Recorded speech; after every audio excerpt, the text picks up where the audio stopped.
If you think the reason your prayers aren't reaching God is simply his silence, it's time to reconsider. The issue isn't that God's ears are closed, it's that sin within you is blocking the channel of prayer. Isaiah 59:2 says, "Your iniquities have separated you from your God." Sin doesn't just grieve, goaty silences your prayers. And it shows itself through clear signs. The first symptom is numb prayer. Your lips move, but your soul remains still. Prayer becomes routine, but lifeless. If it feels like heaven is closed and no answers come, it may be a sign that sin is dulling your spiritual sensitivity. The second symptom is the disconnect between the word and prayer. You may read scripture and pray outwardly, but they no longer align in your heart.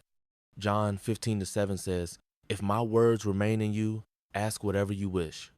But sin drives you away from the word, and your prayers become self-centered monologues. The third symptom is self-justification of sin, believing you can stay close to God without repentance. Yet, prayer without repentance doesn't knock on heaven's door. God responds to the heart that is clean. The fourth symptom is spiritual fatigue. Prayer feels like a burden, and your passion for spiritual things grows cold. But you're not just tired, sin is draining your spiritual strength. Finally, the fifth symptom is expecting relief, not God's answer.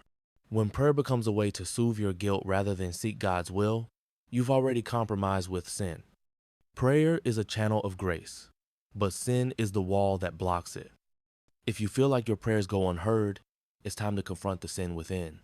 God is not far away. He's warning you urgently that sin is standing in the way. When you kneel before him with a pure heart, the heavens will open and God will answer. Now is the time to cut off the sin that's blocking your prayers. Don't delay. God is waiting for your sincere repentance and return.